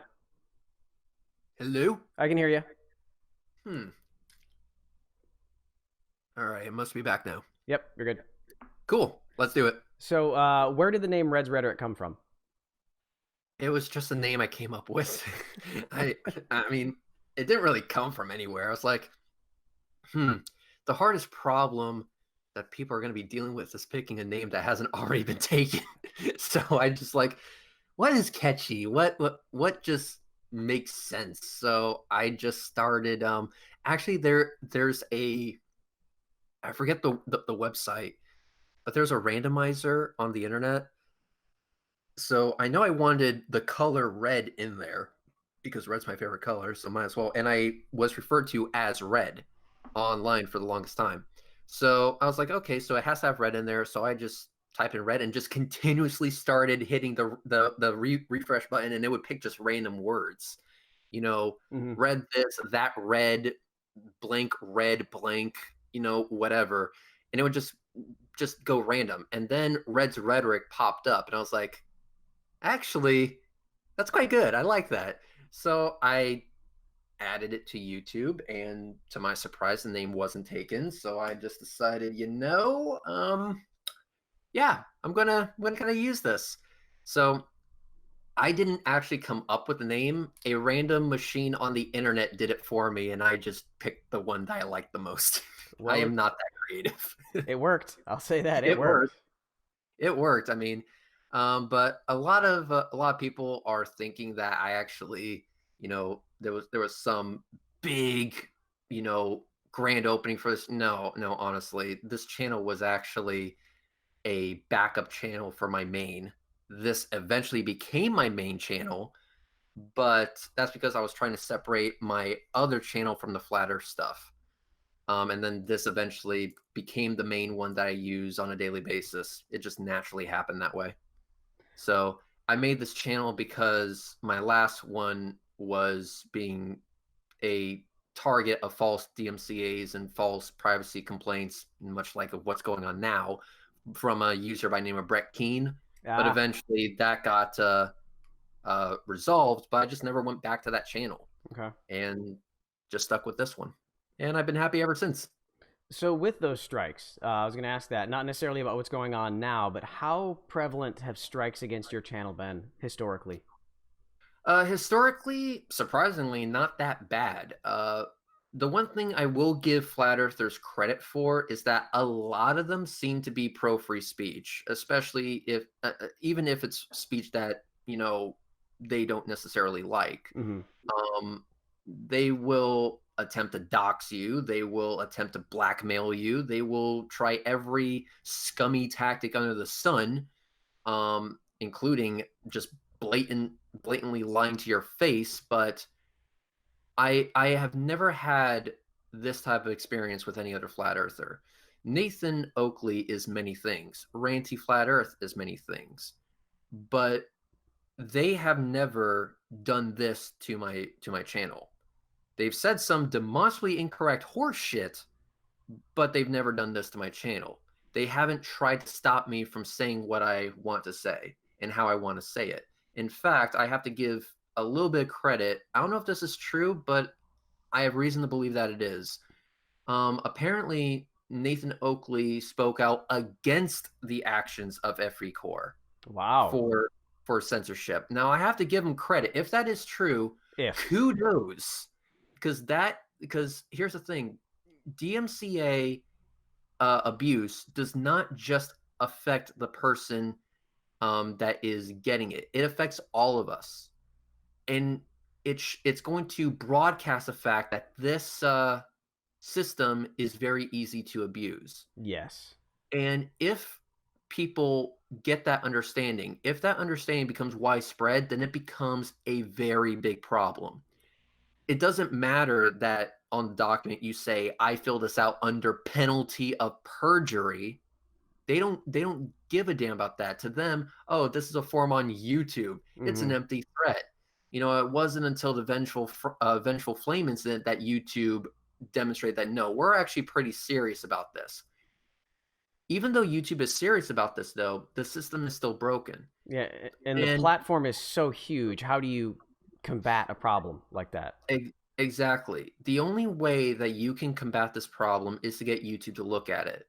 But how do you get YouTube to look at it when you're just a small YouTuber in a sea of quite literally millions of hours worth of content? There's, you know, it is a lot to ask for. I still think there's a better way of doing it, and YouTube could quite easily improve their system. But this is what we have to do. We have to have power in numbers. So if you see someone that is being the target of DMCA harassment via fraudulent copyright claims or fraudulent privacy complaints, whatever the case may be,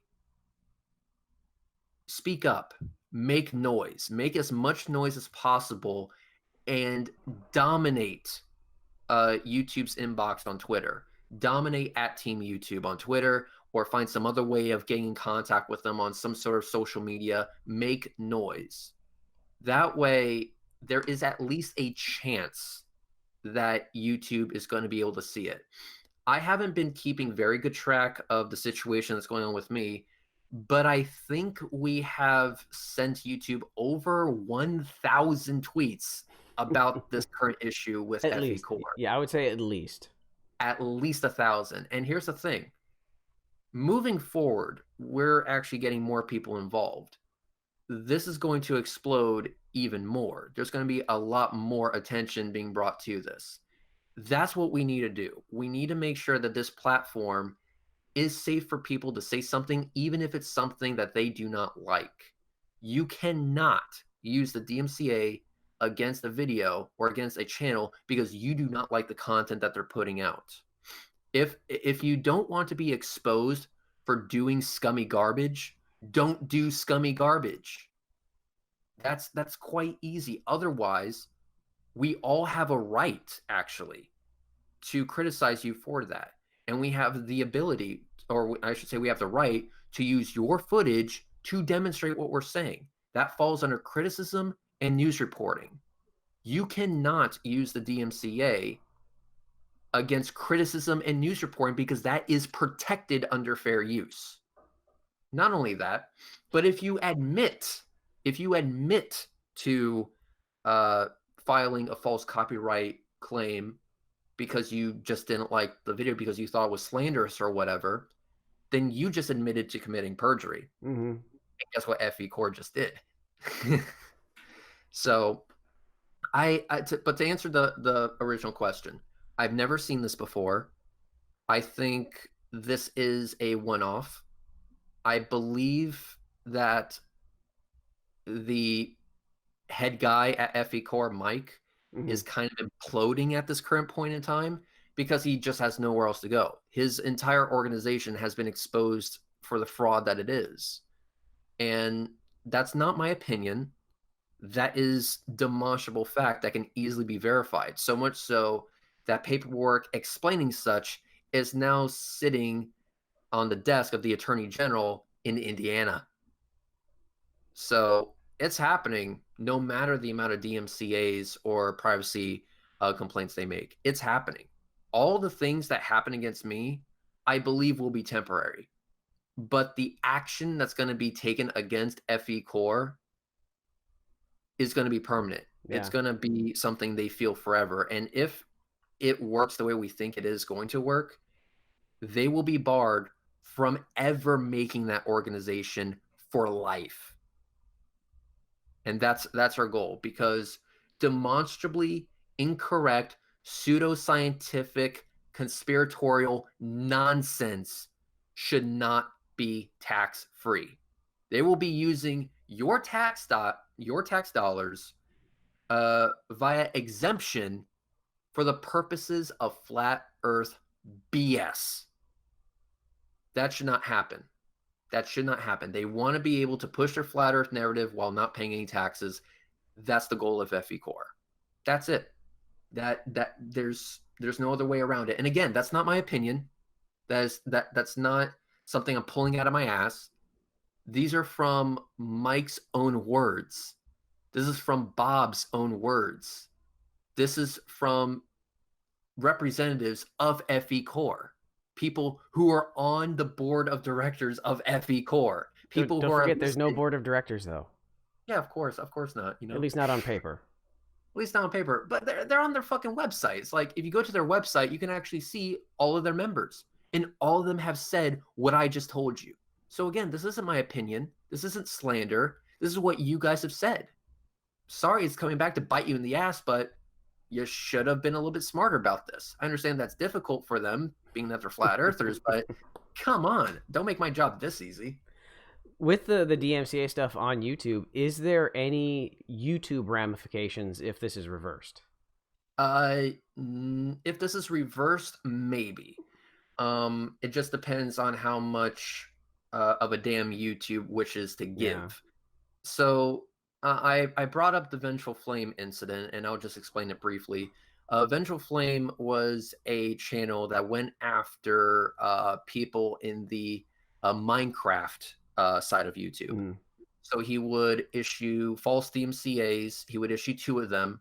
And back then, if you got 3 DMCAs, 3 strikes, you're out. Your channel gets deleted. So he would give them 2. And what he would do is he would message them. He goes, "Hello, we striked you. If you want the strikes reversed, you will pay us this amount of money. And once you do, we will remove the strikes on your channel. We will withdraw our DMCA claim. However, if you don't, we're going to issue a 3rd and delete your entire channel." So that was extortion. Yeah. Yeah. And yeah, kind of a crime. But what happened was, instead of paying this kid was, I guess, really brave and decided to go public with it. This is the information I got. What the actual fuck? So it wasn't until a bunch of really popular and very influential YouTubers got a hold of the story that YouTube took notice. And when YouTube took notice, they said, yes, these claims were obviously done incorrectly. They were abusive, it's harassment, it's extortion, and it's a clear violation of our terms of service, and we have deleted the channels associated with it. But then they went a step further. They found like multiple accounts. I think it was something like 10 accounts, all linked to this one dude. Mm-hmm. And now they're suing this dude for the abuse of their system. Now, keep in mind, they're not suing him for the extortion part. Yeah, they're just criminal suing him aspect. for abusing the DMCA reporting system. So if YouTube really wanted to, they could not only shut down FE Core's channel, as well as every single channel that is associated with FE Core, but they can also sue them for perjury. Because on the document you sign when filing a DMCA, it says, "I agree, or I understand that under penalty of perjury, that everything in this document is true and accurate." However, the emails that I got from FE Core demonstrate the exact opposite to be true. They admit in an email to me that the reason why they made the DMCA was because they thought the content was slanderous. Yeah. Slander is not copyright. Yeah, I know that. I think there's extra penalties. So if you try and rebut a DMCA claim and YouTube finds in the original claimant's favor, is that an extra strike on you, or how does that work? I believe the strike is just maintained. Okay. Right now, YouTube has actually done a lot of improvements as of right now. Now, the way it used to be is that if you file a DMCA against somebody, then they have the ability to counter it, and they have the ability to counter it with no consequence at that particular moment in time. The strike is not lifted. The strike is just suspended until further notice. It remains to be seen on whether or not it will be applied. Now, if they send you a DMCA, you have the ability to send it back with a detailed explanation as to why FE Core is in the wrong here, which I did. I explained in detail what FE Core is, what they're doing, and how it is against YouTube's TOS. So I sent that in. Now, YouTube won't exactly look at it. It'll just be sent directly to FE Core. And now they have two options. First option is to withdraw the DMCA claim, which they can do by manually withdrawing it or by doing absolutely nothing. If they do absolutely nothing, it's just a waiting game, and the strike is eventually going to be dropped and dissolved. Nothing's going to happen. However, if they choose to pursue it further, if they choose to hold on to their claim, the only way that can be done is via a court order. They actually have to go through the courts and demand YouTube keep the strike active. Now, that opens up a lot of things. They have, by a court order, that means they are seeking damages legally against me. They're actually going after me legally. And I've been begging them to do that, because if they were to go after me, all I would have to do is show the emails that I received, show them admitting to abusing the DMCA system. And not only would I be able to show them abusing the DMCA system, but I would also be able to go after them and countersue for harassment. And I would also be able to seek damages from them, because under penalty of perjury, there is minimums. And I can go after FE Core as a whole. And not only that, but all the documentations relating to their company, which makes them an organization, also become public record. And I'm pretty sure the judge would be really happy to see the fact that they haven't been doing taxes for the last 2 years and have been making their stay in Indiana, under fraudulent information. Yeah. I would very much like to. So basically, they have two options. Do nothing, because I don't think they're going to remove it on their own. They're not really, good people. So they're probably going to do nothing, or screw themselves legally. I quite literally have to do nothing, and this will just go away on its own.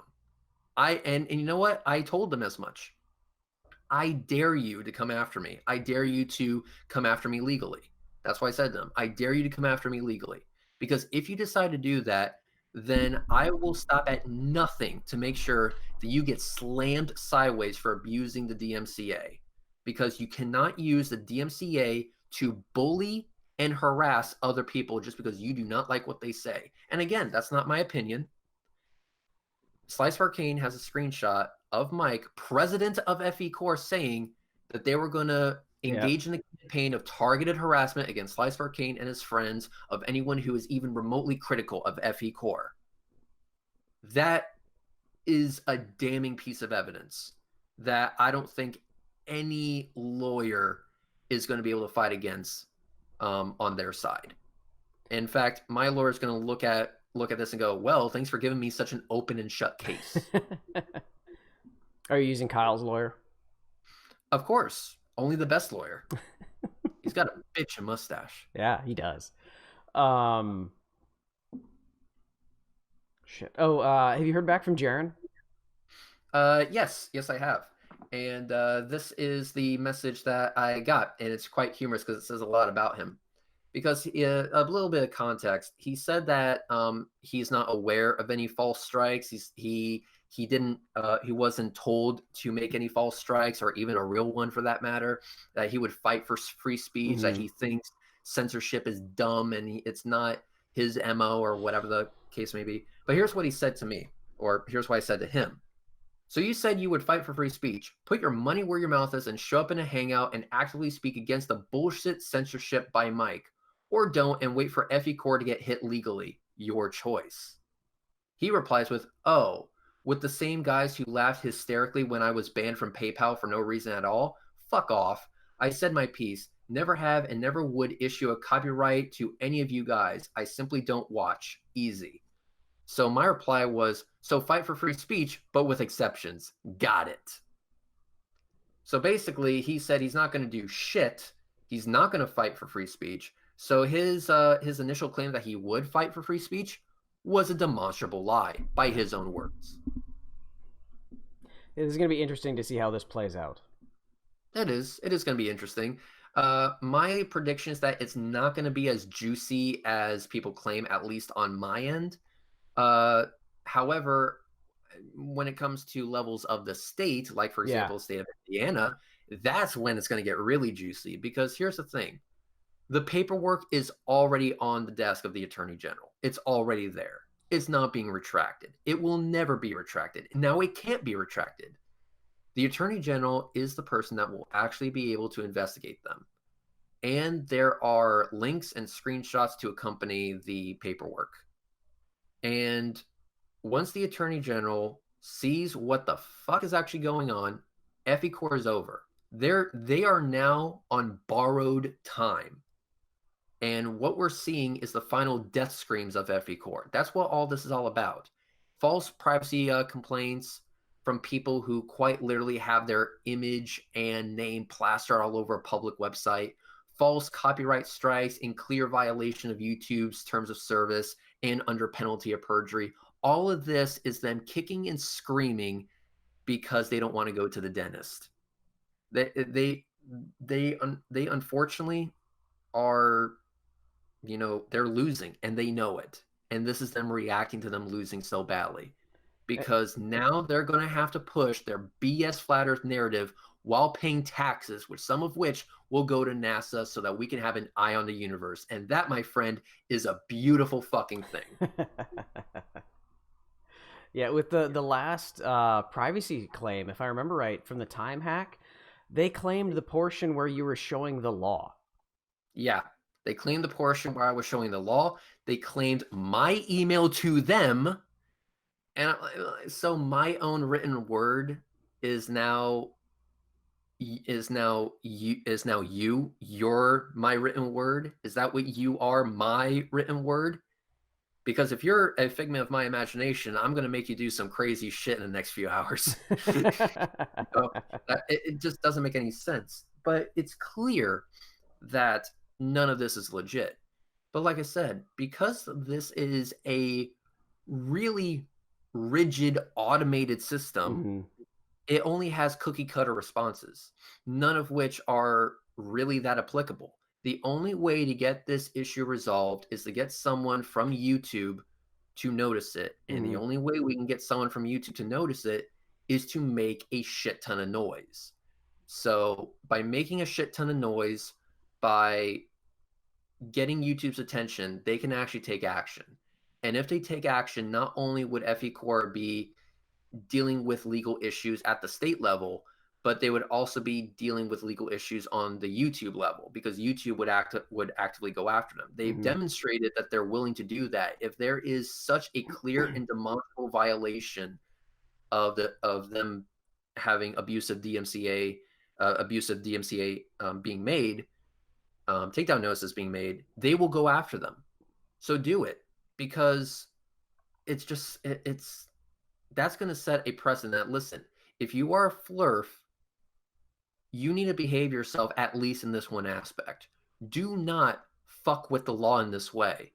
Because if you file a fraudulent DMCA against someone because you simply don't like them, YouTube is going to sue your ass. There needs to be that fear. Then there needs to be that understanding that there will be retaliation because of this. Because not every YouTuber has a team of lawyers. YouTube does, Google does, Yeah. and they got the billions of dollars to throw at it to make sure that your shit gets fucked up. And so we just got to get YouTube's attention, have them take action. And I think by making noise, that's pretty much our only recourse at this point. Yeah, and like you said earlier, anybody who's on YouTube, especially in this community, you should be able to stand on your merits. Yes. Period. Exactly. No taking other people down, and let other people fall by their merits. Mm-hmm. That's exactly right. FE Core knows for a fact that they cannot attack us on our merits or the merits of our arguments. Mm-hmm. FE Core knows they're dead in the water. So the only other option that they have is to try and silence the opposition.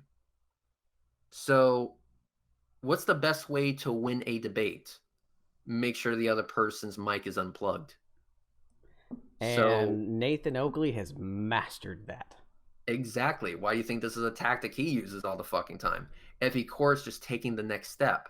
The thing with Nathan Oakley is that he does it, and the only thing it makes him is a dick. Yeah. He does it on his own platform. He doesn't try and come to yours. Platform. Exactly. We can criticize it, but it's not illegal. Mm-hmm. He's not doing it under penalty of perjury.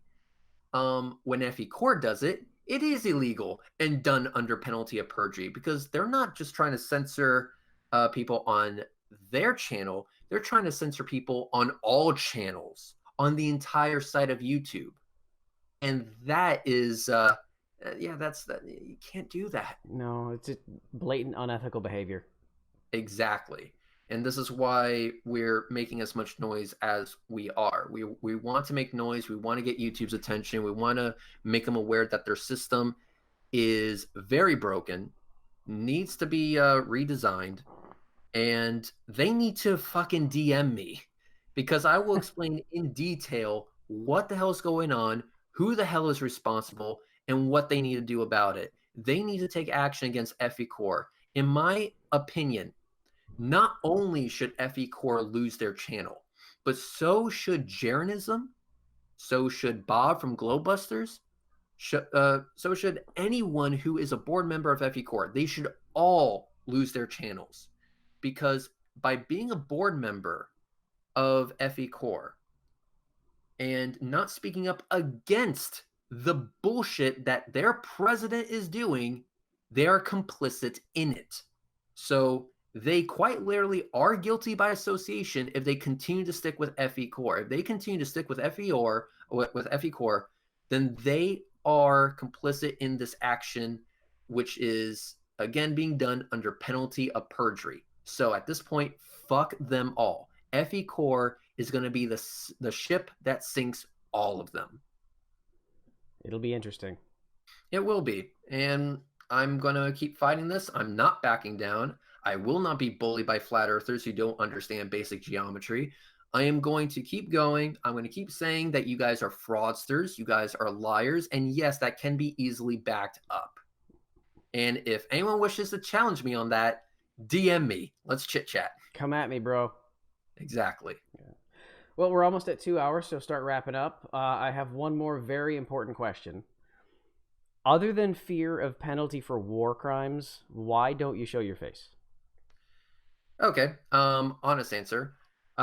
Mainly because, one, it triggers flat earthers because they have been so blue-balled in that aspect, and I like seeing them kind of struggle with it. You know, that little bit of discomfort you see in there when they're trying to sit down and like, god damn, my balls are full. I want to see Red's face, damn it.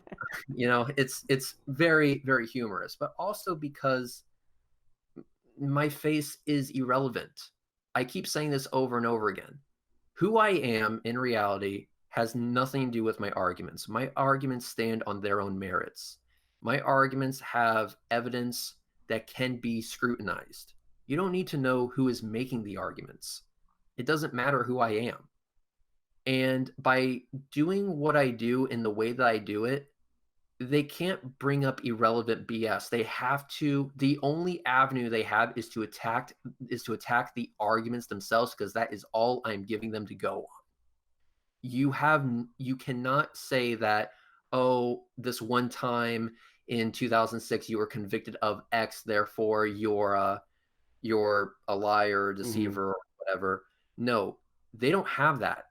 All they have is the arguments that I am making, and they have to deal with those directly, because that is all they have.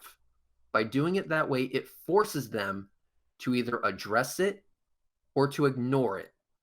And if they ignore it, that doesn't really look very good for them. If they address it, that only looks better for me, because now I can show you why they're wrong. They literally do a disservice to themselves in both cases. So by not showing my face, by not telling people who I am, which eventually will change. Eventually you will see my hideously ugly mug and everything like that. But until that day comes, they are forced to deal with my arguments. And so long as that is the case, they're kind of fucked. Is it true that it causes spontaneous abortions? It is the reason crib death is a thing. It is illegal in 17 U.S. states. It has been labeled a weapon of mass destruction by the Geneva Convention. It causes cancer, spontaneous penis face growth, uneven tire wear, and it also will give you AIDS and rickets. Ooh, and both. Hemorrhoids. I'd take all the rest, just not the hemorrhoids. Spontaneous penis face growth? Okay, that too. Okay, perfect. Yeah.